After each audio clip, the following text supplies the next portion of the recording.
They said Thursday nights in São Bento carried 2 clocks, one for the town, and one for whatever galloped the ridge with iron shoes and fire where a head should be. Anna heard the first clock each hour from the church on the hill. She heard the second in the stones of the road, a rhythm that wasn't on any schedule and never belonged to rain. Her aunt's house had been empty for 3 months before Anna arrived to clear it. The key stuck, the way keys do when a door remembers a hand that will not return. The front room held the smell of soap and eucalyptus and something older that lives in cane chairs and rosaries, time, folded and put away. She opened windows and found not wind, but the long sigh of a house that knows it is being watched again. The neighbors came to help in the country way, which is to say they carried gossip and casseroles and information disguised as warnings. Dona Raimunda brought a tray of broinha and told Anna not to walk past the old rectory after sunset. Julio Mota hammered 2 loose nails in the stair and told her to sleep with iron near the bed. Seu Tadu, who had washed the church bell rope for 40 years, told her the kind of story people tell with a shrug so you can pretend you don't believe it. "Don't worry about thieves," he said. "We only have 2 kinds. The ones who want your tools, we all know their names. The one who wants your breath, she doesn't have a mouth to take it. She has fire. She comes on Thursdays." He didn't call it a legend. He called it a schedule. When they had gone and the house had returned to the business of being a house, Anna stood in the doorway and looked at the hill. The church sat on top like a cup on a saucer. A band of eucalyptus trees wrapped the slope like a scarf. There was a path that cut up through the trees, made by feet that had reasons to climb at night. She tried to remember the story of the Headless Mule the way her grandmother told it, the sentences worn smooth with retelling. A woman who loved a priest and was cursed to run as a mule without a head, with iron shoes that spit sparks and a mouth of fire hidden in her neck. She ran every Thursday from midnight to dawn, pounding crossroads and churchyards, more sound than body, more punishment than animal. She could be stopped, some said, by iron laid across her path, or by the removal of a bridle none of the living could hold. She could be forgiven, others said, if a priest spoke her name and put ash on her forehead on the right night, but good luck getting any priest to stand that close to a storm made of muscle and sin. Anna put the broom under the bed for no reason she would admit. She left the iron poker leaning against the door. If you love true folklore horror retold as lived tales, subscribe now so you don't miss what comes next. On the first Thursday she stayed, the town seemed to prepare without agreeing to. Tractors came home early. The bakery closed at 6. 3 boys on motorcycles rode once around the square and then took their noise elsewhere. By dusk the streets were so polite that even the dogs seemed to whisper. Anna turned off the radio and heard everything else, shutters deciding how to hold themselves, the eucalyptus leaves practicing a small applause, her aunt's clock in the hall, a heartbeat with numbers. When the hour reached 11, the church bell rang its clear metal one time. When it reached midnight, it didn't ring at all. The absence of sound landed like a body on the roof and rolled toward the ridge. Anna didn't see the mule first. She saw the light. It lifted in a line from the eucalyptus belt, orange and violent like something that shouldn't be able to curl, and then it moved with a rhythm that belonged to legs. Sparks arced from the path as if someone were using a grinder in the dark. The light came down the slope and across the road and through the low field without making a track she could find later. She held the door frame and felt it shake, not the way wood shakes in wind, but the way old wood shakes when a memory walks past and refuses to take its weight with it. The mule appeared at the gate without coming through it. One breath she wasn't there, the next there was a shape that was all shoulder and chest and terror, a horse gathered tight the way a cat gathers before it jumps. Fire poured from the stump of her neck where a head should be, not up like a torch but forward, a strangled lantern. Iron shoes rang on nothing, the sound of a church bell that had forgotten how to be holy. Anna didn't scream. Screams travel. She stood still and watched the thing that old people had named and young people had mocked pretend to exist with her. The mule stamped once. Sparks bit the air and went out. She turned and ran the length of the fence, faster than speed, a noise that forgot to ask the ground permission. In the morning there were no hoof prints. There was a line of ash near the gate that looked like what happens when a match dies on wet stone. The kitchen smelled faintly of sulfur, which is the smell of eggs and of hell and of anything that wants to teach you what heat can do to pride. Anna told herself she had slept and imagined it. People do this. People call fear a dream because there is nothing else to call it that won't require an action. She scrubbed the floor and found ash in the cracks she had never noticed.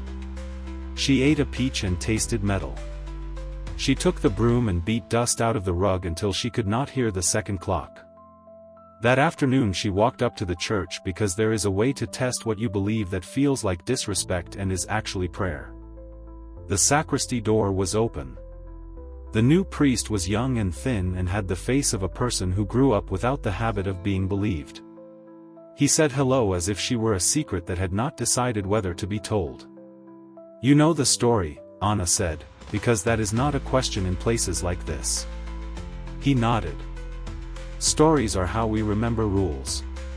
But sometimes rules forget why they were written. "Do you go out on Thursdays?" she asked. "I count the keys," he said. "I pray to remember whose sins are whose. I tell the bell to keep quiet. Does it listen?" "More than some people," he said, and then softened it with a smile. He did not ask if she had seen anything.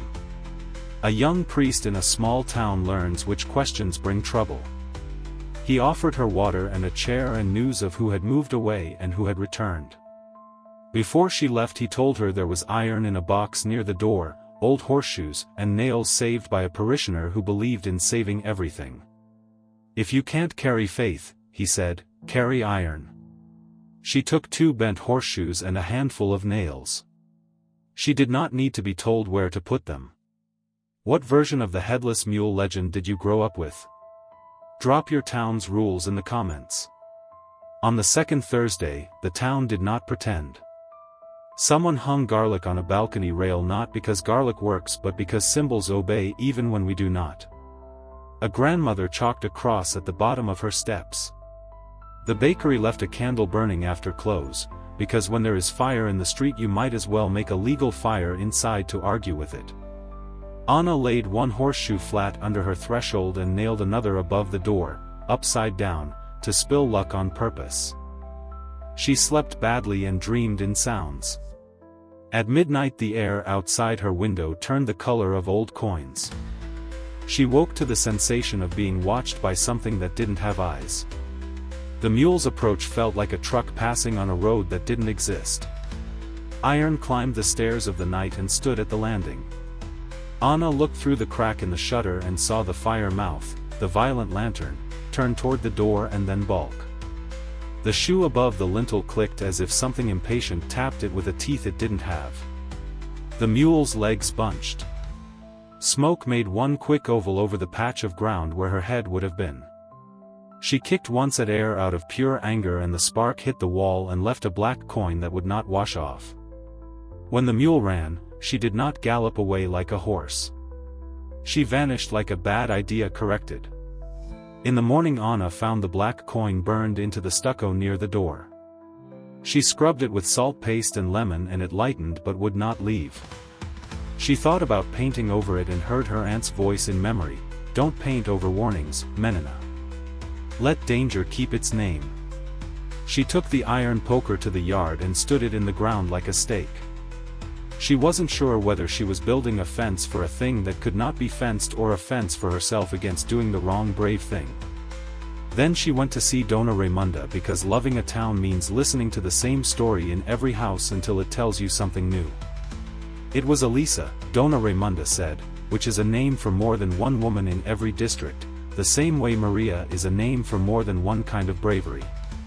Everybody knows that and nobody says it because mercy grows weeds when you leave it alone. She was proud and she was not careful with the priest or with herself. When she confessed, the older priest said penance and the younger one said rumor. This was 30 years back and it is still Thursday. She runs from the eucalyptus belt to the old well and back to the churchyard, and if she sees a window open she turns her fire into it because that is how shame travels. How do you know? Anna asked. I was a girl who kept windows, Dona Raimunda said. I learned to shut them. What breaks it? Anna asked. What breaks the running? Some say a bridle, she said. Some say a chain across the church gate. Some say there is no breaking for a curse that works on gossip more than on flesh. If you take the bridle from a mule without a head, what are you holding? Anna walked home past the rectory because not walking past a place is how you make the place larger. The old house behind the church was empty, the kind of empty that cemeteries are, cared for, named, full of weather. She looked through the window and saw a desk and a chair and the outline of a cross in dust on the wall where a picture had hung. On the floor near the desk was a little pile of metal like someone had sprinkled iron filings. She knelt and touched it. It crinkled like old ash and smelled like the time she burned a pan of syrup and had to throw it away. That was where she found the bridle. It was not a real bridle, the kind you put on a living horse. It was a strip of black leather with 7 knots tied into it, each knot bound with thread the color of ash. Iron bits were sewn into the leather at intervals like studs on a belt. It had belonged to someone who had expected to use it and had not. On the buckle there was a scrape as if a fingernail had tried to pull it closed in a hurry. Anna took it home because some things do not belong to rooms with dust. She set it on the table and looked at it until dusk. Then she wrapped it in a towel and put it under her bed because that is where you put the thing you don't believe in that you will use anyway. On the 3rd Thursday the bells rang wrong again. She stayed by the door with her hand on the iron poker and the bridle folded in her lap. The night grew thick and the air near the floor cooled and the coins of light that aren't light, the ones you see behind your eyelids when you press them, started to dance at the edge of her hearing. Iron shoes struck not ground and sparks made constellations that never had names. The mule arrived. Anger arrived with her. She stood in the doorway and let the fire look at her. It did not look, it warned. Heat brushed her cheeks and did not burn. The mule stamped and the old nails in the threshold sang. The bridle in Anna's hands got heavier the way paper gets heavy when it remembers it used to be a tree. Whatever you were, Anna said to the fire, I am sorry for what came after. She did not know if this was for the woman or the man or the town. She spoke the apology as if it were a cross she could lay down. The mule turned and ran in a tight circle too fast for any creature with blood to manage. The fire lifted and then dropped again, a nod no body could make.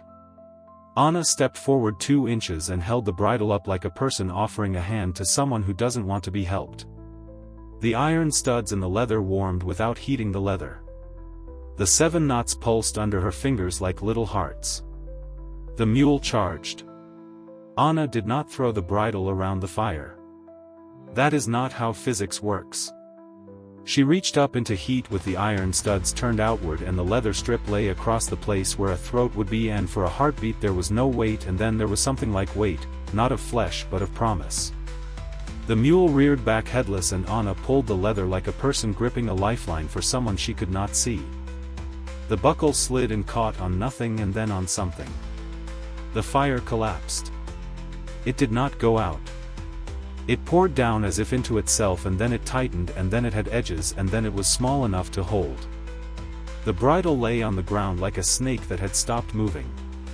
On the dirt beside it sat a woman folded into her own arms, naked in the way the world is naked when nobody is watching it, no shame, only temperature.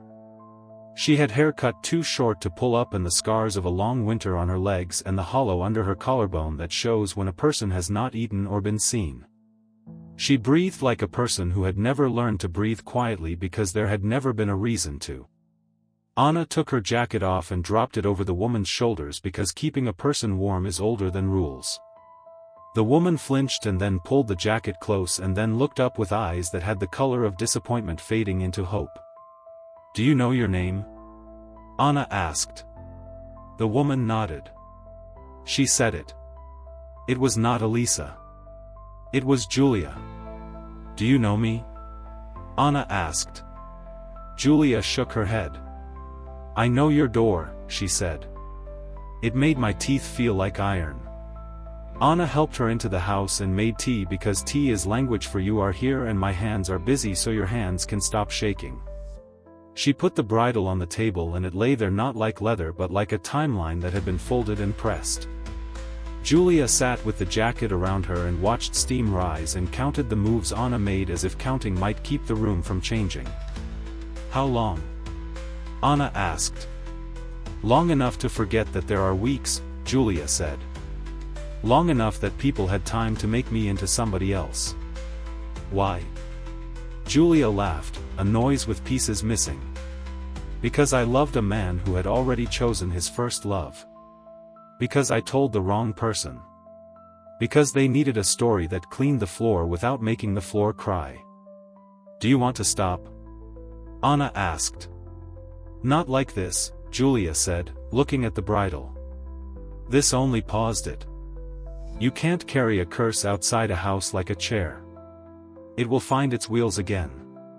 The priest, Anna said, because choices make sentences. He could. He is dead, Julia said. And anyway absolution is for sins a person admits to. The sin I am paying for was written by other hands. This is not theology. This is choreography. What breaks it, then? Anna asked. 7 quiet Thursdays, Julia said. 7 nights when nobody calls me a name I did not choose, when nobody rings the bell by accident, when no one opens a window and dares me to be fire. 7 times that mercy keeps its balance. That's a long time to ask a town for, Anna said. It is a long time to ask a woman for, Julia said. If this already gave you chills, tap like, it helps this story reach more people. They planned not a battle but a silence. Anna visited the priest and told him nothing he could not bear. She asked if he could forget to ring on Thursdays, and he smiled the tired smile of a person who knows how to lose on purpose for a good reason. She asked him to speak from the pulpit one Sunday about gossip as a door that opens inward and about iron as a way to keep doors from moving in the night. He talked about charity. He avoided names. People listened with their mouths closed and their hearts half open, which is good enough for a beginning. Anna went house to house with no banner. She asked for small favors that looked like chores: keep your shutters shut on Thursdays, put iron on the threshold, not because iron stops curses but because it stops people from running out into the dark to prove a point, teach children that whispers are the same as invitations when what is running has no head to turn. She stayed long enough in each doorway to hear the stories that wanted to be told, which is how respect grows a spine. Julia slept in the back room under a quilt that had belonged to a woman who never ran. She helped with washing and never touched the bridle and did not ask where Anna had found it. In the afternoon she walked to the old well by the eucalyptus and stood with her hand on the stones and said a thing the stones understood. In the evening she sat on the steps with a shawl and watched the town keep its balance. For 3 Thursdays the night looked at the door and found nothing to push. For 4, the eucalyptus did not curl orange. For 5, the church bell paused and then remembered that silence is a kind of music. On the 6th, the boys on motorcycles forgot the day and came round the square roaring like dragons made of gasoline. Julio Mota swore from his window. Dona Raimunda banged her spoon on the pot. The boys laughed because boys laugh when their hands are empty. The mule came before midnight. She didn't come down the hill. She came out of the alley like a bad idea made sudden. The fire found oxygen and opinions and rose. The iron shoes hit cobble and the whole square jumped. People screamed because they were people and were not expecting to be brave. The mule turned her neck toward Anna's door like a compass toward a magnet and started to run. The iron horseshoe above the door clicked once. The bridle lifted from the table and fell again. Julia stood up on the step, jacket tight, hand on the post, eyes open. "No," she said to the fire. "Not this way." The mule faltered. Fire does not know how to listen but flame knows temperature. The words were cooler than the town. She took one step and another and then stopped with her iron shoe half on the threshold and half off. Smoke opened in an oval. Sparks fell and did not land. "Close your window," Julia said across the square to a boy leaning out to be impressed by his own fear. He closed it. "Turn off your phone," she said to another who had remembered he owned a camera before he remembered he owned a life. He lowered it. She looked up at the church and the bell rope hung still because the boy who sometimes pulled it for fun had his hands in his pockets like a man remembering manners. "Go," Julia said to the fire in a voice that lost none of its shape when it crossed the yard. "Run where you are told." "I will run where I am told." The mule spun. Sparks traced a circle on the ground nothing could see until morning. She galloped out of the alley and up the hill and around the churchyard and into the eucalyptus and was not seen again that night. On the 7th Thursday the town held its breath like a swimmer. The hour rolled past. The bell did not ring. The dogs slept. The eucalyptus talked to itself in small hands. The road did not shake. At dawn the priest came down the hill with a bowl of ash from last year's palms and he stood in the doorway and said nothing for a long time.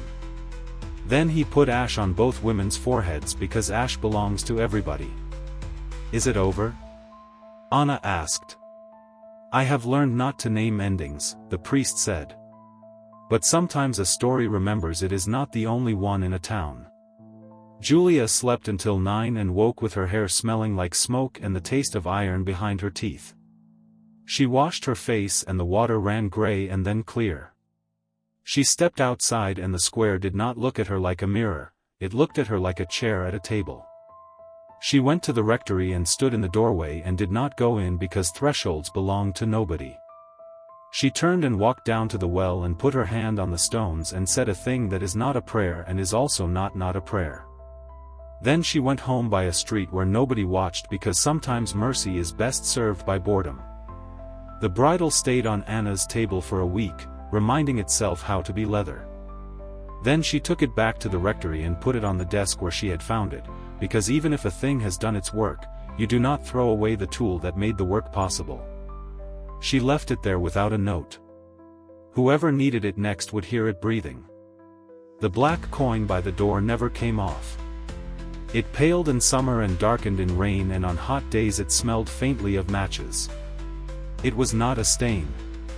It was a punctuation mark. People like to pretend there are villains in these stories because villains are easier to watch than systems. But the mule, with her iron shoes and her fountain of fire, with her rage that belonged equally to a woman and to a town, did not owe anyone a villain.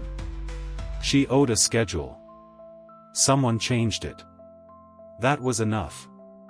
For more Brazilian folklore told as true scary stories, subscribe and turn on the bell so you never miss the next episode. On the last morning before Anna returned to the city for a spell, she walked up the eucalyptus path. The bark peeled in long tongues that smelled like medicine. Birds argued about things only birds care about. Halfway up, at a curve where lovers go when they are brave and children go when they are wrong, she found a circle of ash on the ground the size of a plate. In the center of the circle lay a single iron nail, upright, balancing on its point as if the world had decided to be kind to its center of gravity. She bent and took it and felt it hum the way iron sometimes does when it remembers that it used to be part of a star. She put it in her pocket thinking of the door back home and the threshold that had learned to be a hinge and the town that had decided to keep its windows shut on Thursdays out of love rather than superstition. She carried the nail not as a weapon but as a promise. At the church she sat for a moment and listened to the bell be only a bell. She watched the shadow of the cross move across the plaster and thought about rules that make sense only when you need them, like bridges you carry folded and throw into place over a ravine you didn't know you were going to cross. She thanked the empty space for staying empty.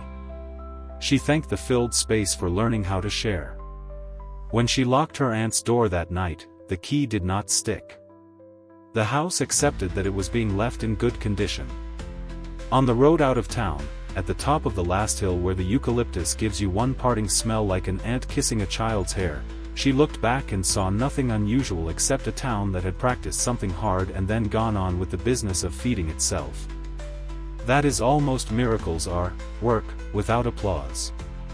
In the city she hung the iron nail on a string by her door. It clicked sometimes on Thursdays, not to warn but to remember. She did not tell anyone in her building that a headless mule can learn patience if a town helps. People don't believe things that would require them to help. She did not correct them. It is possible to live beside a story without making it do tricks. And if, sometimes, on a bus crossing an overpass after dark, she heard iron shoes ringing on nothing and saw a light run alongside like a child racing a train, she closed her eyes and counted to 7 and did not open the window. If you enjoy true scary stories, folklore horror, and Brazilian legends in English, subscribe and turn on the bell for more.